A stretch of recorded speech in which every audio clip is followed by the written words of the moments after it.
Заев, човекот што не излажа, ама ние инсистиравме. Да расчистиме веднаш, Зоран Заев не падна од Марс, него ние си го направивме. Со аплаузи, со солзи, со бе барем не е како предходните.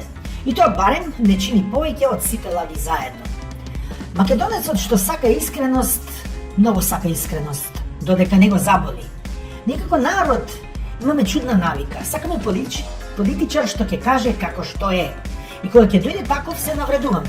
Заев дојде токму таков, без филтер, без дипломатија, без чувство дека некои работи не се кажуваат, дури и кога се вистина. И ние рековме, ова е наш човек е, да, човек, со сите човечки слабости, ама на функција што бара нешто повеќе од човечки. Потоа дојдоа бомбите, кога вистината стана шоу програма. Кога почнаа бомбите, Македонија не слушаше криминал, Македонија слушаше забава. Сите бевме експерти по право, по безбедност, по морал. Заев ни даде снимки, а ние му дадовме мит. Го прогласивме за спасител уште пред да спаси било што. И тука е првата колективна глупост. Помисливме дека разобличувањето автоматски значи и расчистување. Не значи. Никогаш не ни значило. Тој е премиер кој мислеше дека државата е Facebook статус. Кога Заев седна во премиерската фотилја, тој не ја смени реториката. Само микрофонот стана поскап. Тој продолжи да зборува како да е во мало, а државата почна да личи на муабет без крај. Знам дека има криминал, ќе се реши, нема докази, ќе дојдат, јас сум црпнат, Господ ме црпна и така натаму, и така натаму. А ние народот кимавме со глава како на лоша шега. Не ни е смешно, ама веќе сме таму. Заедно со него фрламе боја по владините згради. Живот за сите, тоа беше слоган за трпеливи луѓе. Овој народ преживеал империја, земјотрес, транзиција.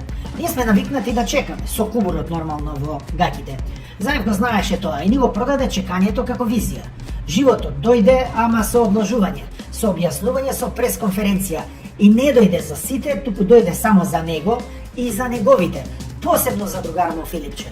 Корупцијата не исчезна, само стана секојдневна. Партизацијата не престана, само смени боја, сега плавите наместо црвените. А ние повторно рековме, абе тешко е, системот е таков. Да, ама заборавивме дека системот сме ние. Пресмав беше моментот кога сите изгубија, ама се правеа дека победиле. Еве вистината што не сакаме да ја слушнеме.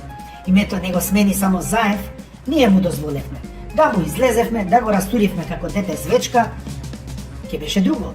Некои со нема друг избор, некои со ајде да пробаме, некои со не ме интересира политика. И сите заедно ја плативме цената. Посебно оние што ги уапси по негова наредба, неговите судии и ги стави во затвор од 27. Некои сега излегоа, а некои ќе излезат подоцна, а некои никогаш нема да излезат. Заев доби аплауз надвор. Ние добивме ветување што уште патува. Ветување, лудом радување. Значи така велат црвите во познатиот српски свет, кој што тој сега го спомнува.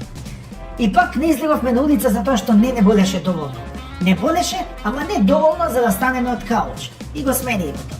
Бизнисмен е он, ама случајно. Кога ќе се споменеш имат пари фамилија, Заев секогаш имаше одговор што почнуваше со јас нема врска со тоа, јас тоа го видов на телевизија. Може би и немам, но народ што веќе не верува, не прави разлика меѓу немам врска и не ми се верува, нели?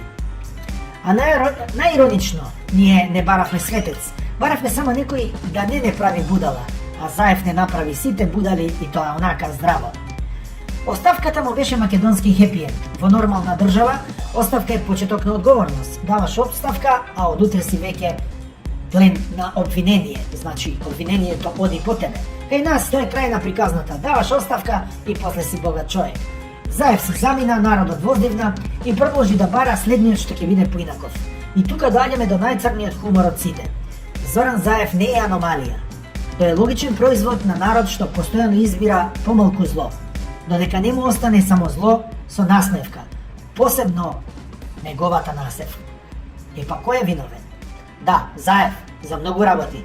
Ама и ние сме виновни, што аплаудиравме наместо да бараме отчет, што навивавме наместо да контролираме, што верувавме во луѓе наместо во институции. Затоа вистинското прашање не е дали е Заев преварант или гениалец, туку уште колку пати сме спремни да бидеме статисти во сопствената држава.